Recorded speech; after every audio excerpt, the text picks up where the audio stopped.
अस्सलाम वालेकुम दोस्तों, क्या हाल चाल है? आप सबका ठीक ठाक है? मैं बिल्कुल ठीक हूँ अल्हम्दुलिल्लाह। Welcome to my new video. तो आज की वीडियो है, जैसा कि मेरे हाथ में ये थिकनेस गेज है, इसका नाम है थिकनेस गेज। तो इससे आपको समझ आ गई होगी कि मैंने बताया था मैंने इसके चेक करना है, इसका वेल्व क्लियरेंस चेक करना है यहाँ से खोल के। तो आज की वीडियो यही होगी सारी, इस सब चीज़ों को खोलना है मैंने और इस गेज की मदद से मैंने चेक करना है कि इसके जो वेल्व क्लियरेंस है वो चेक करनी है कि वो अपने ठीक साइज़ पे है या नहीं, क्योंकि उसके अंदर शिम्स होती हैं। शिम्स मीन लोहे की छोटी छोटी, ऐसे कह लें, मैं दिखाऊंगा आपको, जैसे सेल होता है घड़ी में पड़ता है उस तरह की शिम्स होती हैं। तो वो अगर घिस जाएँ वक्त के साथ तो जो वेल्व होती हैं, जो सारा सिस्टम करती हैं इंजन में, जो जलता है चीज़ लेती हैं, मिक्सचर लेती हैं, उसको जलाती हैं, फिर बाहर निकलती हैं, जो पिस्टन में से सारा सिस्टम होता है। तो जो लोग बाइक को जानते हैं वो समझ गए होंगे कि जो पिस्टन में सारा काम होता है, मिक्सचर जाता है और फिर जल के उसका गंद बाहर निकलता है धुएँ की सूरत में, मतलब उसका। तो वो जिस जगह से निकलता है उसको बोलते हैं वेल्व। उसके ऊपर 4 वेल्व्स होती हैं। तो वो खोल के आज आपको दिखानी भी हैं कैसी हैं, सामने से आपको वो सेटअप दिखाएंगे।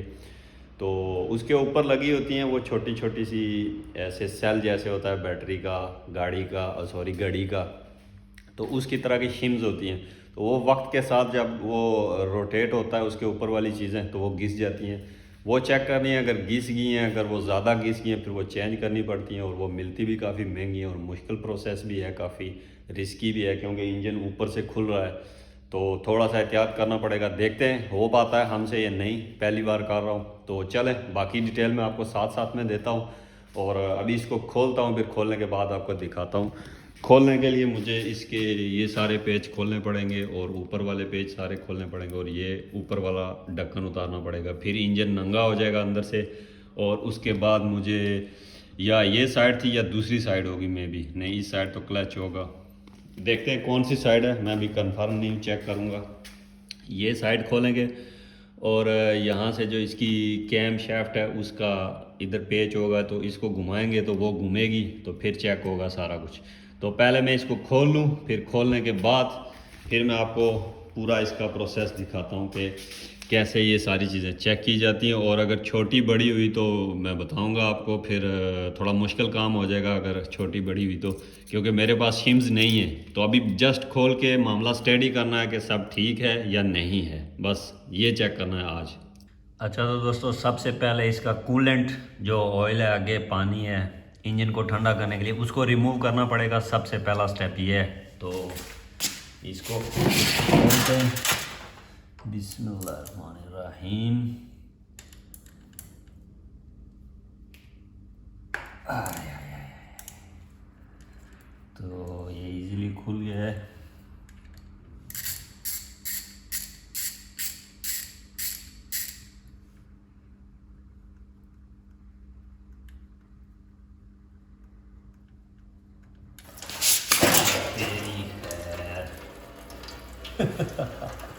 बहुत ज़्यादा प्रेशर के साथ आया है। मैं सोच रहा था आराम आराम से गिरेगा नीचे।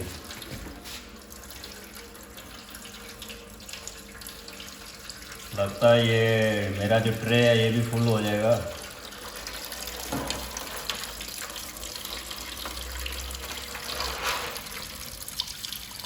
ये वैसे साफ ही था, वैसे भी चेंज करना था मैंने।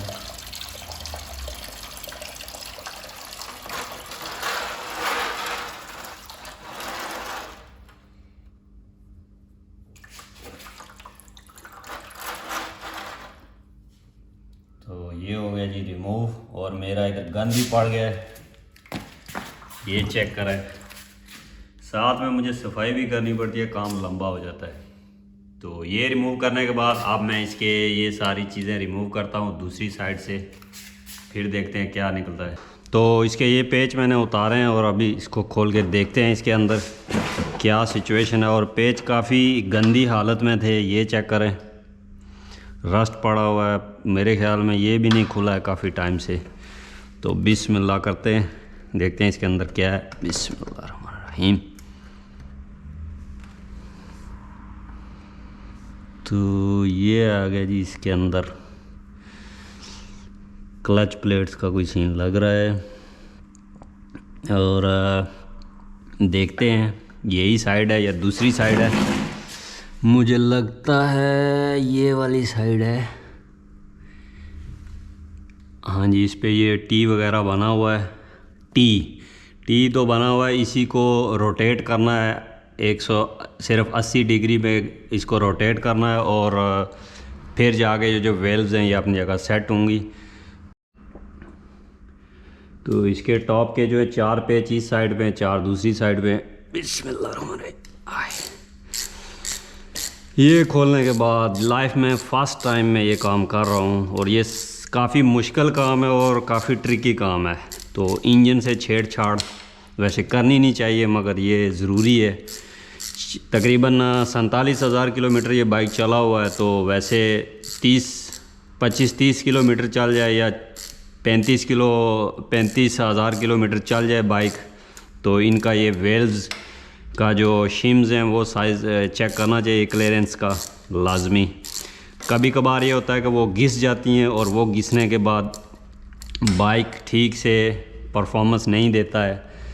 तो दुआ है कि सब लेवल होगा, क्योंकि वो उनका लेवल आउट हो तो समझ लें पूरा इंजन ही सही से काम नहीं करेगा। तो चलें इसको मैं खोल के फिर आपको अंदर से सूरत हाल दिखाता हूँ। हाँ जी दोस्तों, पेज सारे खुल गए और अभी इसको ऊपर की तरफ उठाते हैं। ओए ओए ओए, तो इसके अंदर ये गैस किट होती है, इसको बचा के खोलना पड़ता है। ये ओए ओए ओए, दोनों तरफ से मैंने खोल लिया और बिस्मिल्लाहिर्रहमानिर्रहीम। अब ये बाहर कैसे आएगा ये पता नहीं है। अरे बाप रे, ये जो चीज़ आ रही है साथ में, ये वाली,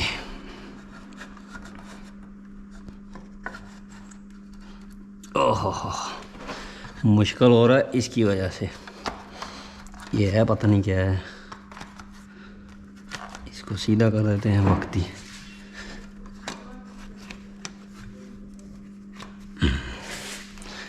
अभी ट्राई करते हैं। ये वाला जी क्रैंक शाफ्ट का जो टॉप कवर है इसको उतार लिया है। तो मुश्किल से उतरा है, मुझे लगा ये उतारना पड़ेगा मगर नहीं। और अंदर से मैं सूरत हाल आपको दिखाता हूँ। यहाँ पे चेक करें, ये है जी वो क्रैंक शाफ्ट, इधर है 1 2 ठीक है। और ये आ गया इनका जो है क्रैंक शाफ्ट का जो चैन होता है जो पूरे इंजन को चलाता है। आई होप आपको नज़र आ रहा होगा, ये वाला नज़र आया। ये लोहे की 2 मुंह बने हुए हैं, ये इसकी बैक साइड है। तो इनकी जब ऐसे पोजीशन ऊपर होती है तो इनको यहाँ पीछे से चेक किया जाता है। तो फ़िलहाल जो है सिलेंडर नंबर 1 है इस साइड पे, इसके 1 2 3 4 इसके 4 वेल्व्स हैं। ये नज़र आ रहे हैं आपके, 2 इस साइड पे 2 इस साइड पे। तो इनकी क्लियरेंस चेक करते हैं। इनके नीचे होती हैं जी शिम्स यहाँ पे। खैर मैं इतनी डिटेल में समझा रहा हूँ, आपने कौन सा करना है तो बस देख लें कि ये पूरा एरिया है। इसमें मैंने स्टेप बाय स्टेप उसको घुमा के, पहले अभी इसका सीधा है नंबर 1 का, सिलेंडर नंबर 1 का सीधा है, मुंह ऊपर की तरफ है। तो मैं बैक साइड से इनको मैं उन ब्लेड्स के साथ चेक कर सकता हूँ इनका साइज़। ये जो ब्लेड पड़े हैं मेरे पास, तो यहाँ पीछे से अंदर डालेंगे और साइज़ चेक हो जाएगा। और फिर मुझे घुमाना पड़ेगा दूसरी साइड पे जाके। जब एक का चेक हो जाएगा फिर मुझे इसको घुमाना पड़ेगा यहाँ से। ये आपको टी नज़र आ रहा है, इसको घुमा के 80 इधर तक लाना है, 80 सेंटीमीटर ऐसे 80 के एंगल में घुमाना है। तो ये जो सेकंड वाला है वो ऊपर आ जाएगा, फिर 4th वाला आएगा, फिर 3 वाला आएगा। तो मैं ऐसे करके चारों सिलेंडर का इनटेक और एग्जॉस्ट का जो वेल्व क्लियरेंस है वो लूँगा। तो टोटल ये बन जाएंगी 2 4 6 8 इस साइड पे, 8 उस साइड पे, 16 हैं। तो उसके लिए मैंने ये फॉर्म बनाया। ये चेक करें मेरा होमवर्क। तो इनमें सिलेंडर 1 का इनटेक का दोनों, सिलेंडर 2 3 4, फिर इसी तरह एग्जॉस्ट का इधर में इनकी पूरी जो भी आएगी मैं लिखूँगा, बाद में देखूँगा ठीक है या नहीं।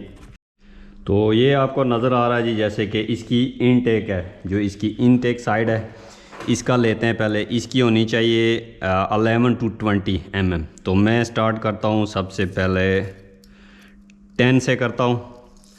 तो ये 10 गया जी, ये इसके नीचे से गुजारना है। तो 10 बिल्कुल हल्का है, मतलब कि बिल्कुल गुज़र जा रहा है, ठीक है। ये देखें 10 के बाद जो आता है मैं वो चेक करता हूँ। नेक्स्ट पे आता है 13 आ जाता है मेरे ख्याल में डायरेक्ट, 11 12 नहीं है। तो 13 को लगाते हैं जी। 13 भी जा रहा है मगर ऊपर नीचे टच होता हुआ जा रहा है, ठीक है, दोनों साइड पे। 13 हो गया और उसके बाद आ गया 14 नहीं है, डायरेक्ट 15 है।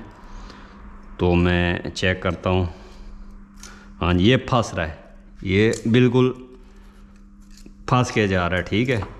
तो हम इसकी लिख लेते हैं जी 14 से 15, मतलब जा तो रहा है मगर ऐसे टच हो गया। 1 मिनट 16 चेक करते हैं, अगर वो रुक जाएगा तो इसका मतलब है 16 आई नहीं है। उसके बाद है खुल भी नहीं रहा है यार, ब्लेड भी आपस में जुड़ गए। उसके बाद है कभी कभी 2 जुड़े भी चले जाते हैं। उसके बाद है 18। तो 18 का देखते हैं, 18 बिल्कुल भी पास नहीं हो रहा है, 18 बिल्कुल स्टक है। तो ये आ गया जी 15 को लगाते हैं। हाँ 15 जा रहा है मगर ऐसे थोड़ा सा टच टूच हो गए। तो इनटेक आप नोट करते हैं जी इसका। फॉर एग्ज़ाम्पल इनटेक यहाँ से हम लिखते हैं इसको 14 से 15, वैसे 15 ठीक है, ओके कर देते हैं। इनटेक 1 का हो गया। अभी इसका 1 मिनट, इनटेक 2 का भी देख लेते हैं। 15 दूसरी साइड पे लगा के देखते हैं जी। दूसरी साइड पे तो बिल्कुल 15 गुज़र ही नहीं रहा है, इसका मतलब है ये वाला घिसा हुआ है। तो ये देखें बहुत मुश्किल से अंदर गया और निकला है, ठीक है 15। और इस पे इजीली थोड़ा सा अटक के जा रहा है मगर 15 ही है। इसका चेक करते हैं फिर से, काफ़ी फंस रहा है। मीन के इसका होगा 14 होगा, किधर गया यार, इसका 14 चेक करते हैं। ये 15 था, इसके बाद आ गया 13 बहुत इजी जा रहा है इसमें नेक्स्ट 14 है या डायरेक्ट 15 है। तो 2 ब्लेड ना जुड़े हों। इसका भी 14 15 ये भी है, इसमें थोड़ा 15 में टाइट जा रहा है। 14 15 करते हैं और 14 पे ओके कर देते हैं। ये यहाँ पे ओके जा रहा था, थोड़ा बहुत देख लें, 1 2 का खैर है, ठीक है। और अभी इसका एग्जॉस्ट साइड पे चेक करते हैं। एग्जॉस्ट साइड इस साइड पे है और इसको होना चाहिए 21 से लेके 30 तक। तो हम सीधा जाते हैं जी 20 वाले पे, 13 14 20 वाले पे गए। इसको यहाँ से इन करते हैं।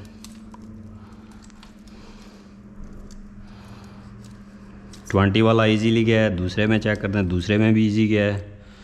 तो इसके बाद वाला कौन सा है वो निकाल के देखते हैं। 23 वाला आ गया डायरेक्ट, 21 से बाद 23। तो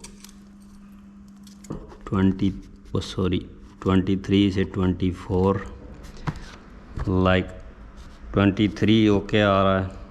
चलो 21 होना चाहिए मिनिमम। तो ये भी ठीक है और ये भी फ़िलहाल ठीक है। तो ऐसे ही करके मैं सारे सिलेंडर के लेता हूँ साइज़, और अभी मैं एक बार आपको घुमा के दिखाता हूँ। इसके बाद सेकंड वाला ऊपर आएगा, यहाँ पे लगा दिया हमने इसको। और उन्होंने क्या बोला हुआ है, क्लॉकवाइज नहीं घुमाना है, एंटी क्लॉकवाइज, ठीक है। तो बड़ा रेंच ले लिया है, एंटी क्लॉकवाइज घुमाते हैं, वो आपको घूमते हुए नज़र आएंगे। बिस्मिल्लाहिर्रहमानिर्रहीम।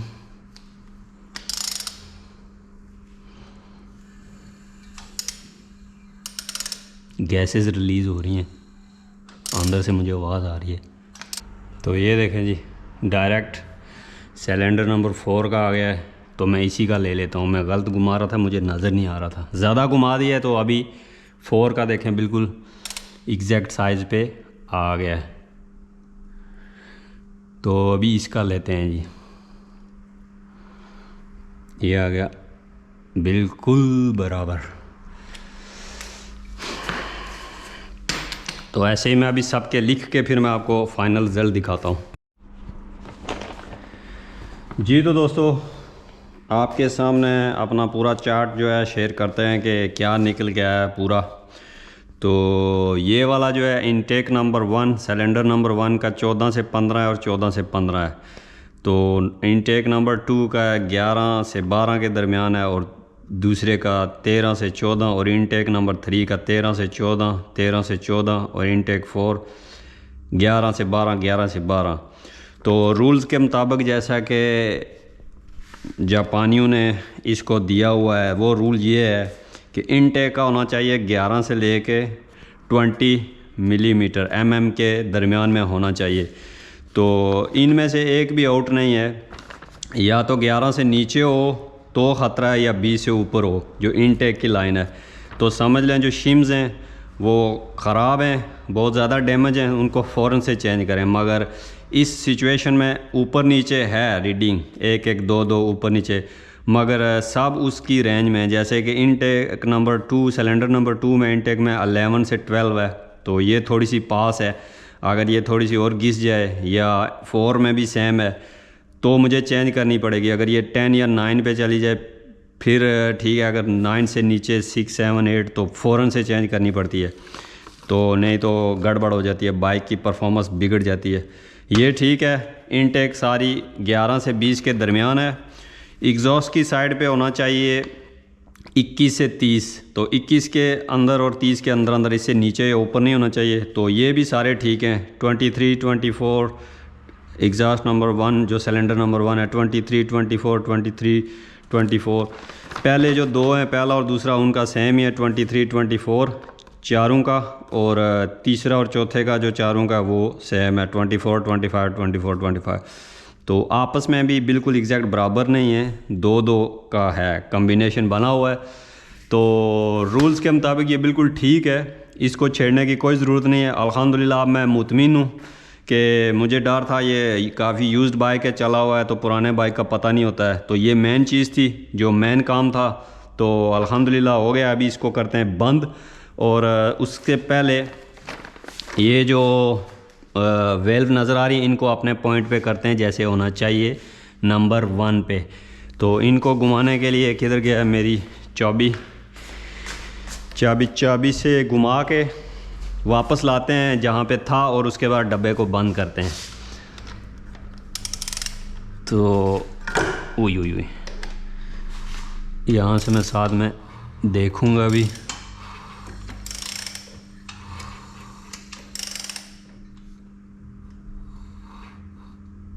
आई थिंक बराबर है, चेक करते हैं दोनों साइड से।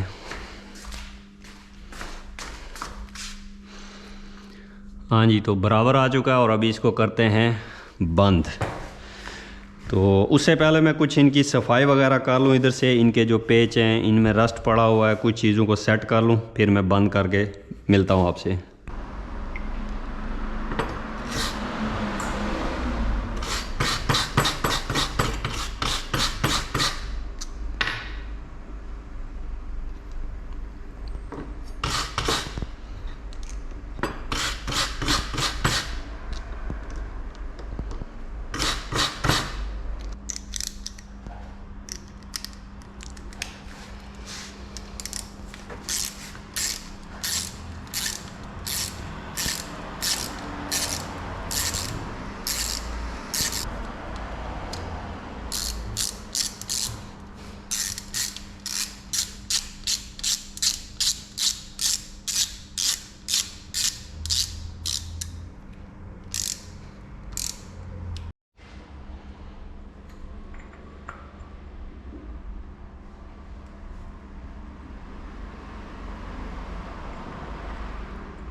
दोस्तों, काम हो चुका है ख़त्म और ग्रीन कलर का रूह अफ़ज़ा तैयार है। जिसको चाहिए मुझसे रब्ता करे। मजाक कर रहा हूँ, ये काफ़ी डेंजरस चीज़ है, इसको कहीं पे जाके डंप करते हैं, इसे बाद में देखते हैं। और आपको दिखाता चलूँ कि इंजन ऑयल की कंडीशन देखें कितनी ख़राब है, बिल्कुल काला हुआ पड़ा है। तो पुराने ओनर ने ऑयल भी चेंज नहीं किया, इंजन ऑयल, जैसे कि मुझे उम्मीद थी उससे। मैं जो भी चीज़ खो रहा हूँ गंदी है। तो सबसे बेस्ट चीज़ जो आज वेल्व क्लियरेंस चेक किया, ये बिल्कुल ठीक निकली है। इसका मुझे ज़्यादा डर था क्योंकि इतनी ज़्यादा बाइक चली हो 50,000 किलोमीटर के पास और इसकी वेल्व ख़राब ना हो, थोड़ी सी शॉकिंग बात है। एक दो तो ख़राब होनी चाहिए थी, मगर अल्हम्दुलिल्लाह के सारी ठीक है। और अब ये मैं टेंशन फ्री हो गया हूँ। और थोड़ा सा आपको समझाता चलूँ कि ये चीज़ क्या होती है। ये हर सिलेंडर के ऊपर 4 वेल्व्स होती हैं, मतलब 2 खुलती हैं ऐसे, 2 बंद होती हैं ऐसे। तो 2 का काम है इनटेक, 2 का एग्जॉस्ट। इनटेक से लेती हैं जो पेट्रोल हवा का मिक्सचर अंदर आता है और फिर वो जलता है, पेट्रोल इंजन के अंदर पिस्टन के अंदर जलता है, तो फिर वो बंद होती हैं। और दूसरी 2 खुलती हैं जो उसकी एग्जॉस्ट जो जली हुई गैसेज हैं वो बाहर लेके जाता है। तो अगर इनकी लाइनमेंट आउट हो, इनके ऊपर से शिम्स ख़राब हों और ये ठीक से बंद और खुल ना रही हूँ, चारों में से कोई एक, तो इसका बैलेंस बिगड़ सकता है। समझ रहे हैं आप कि सही से ठीक से जलेगा नहीं, पावर नहीं होगी और सही से एग्जॉस्ट नहीं होगा तो भी प्रॉब्लम होगी। तो इसलिए ये चीज़ें मस्ट होती हैं। 30-35 हज़ार 40 हज़ार किलोमीटर के बाद हर बाइक वाला इसको चेक करता है।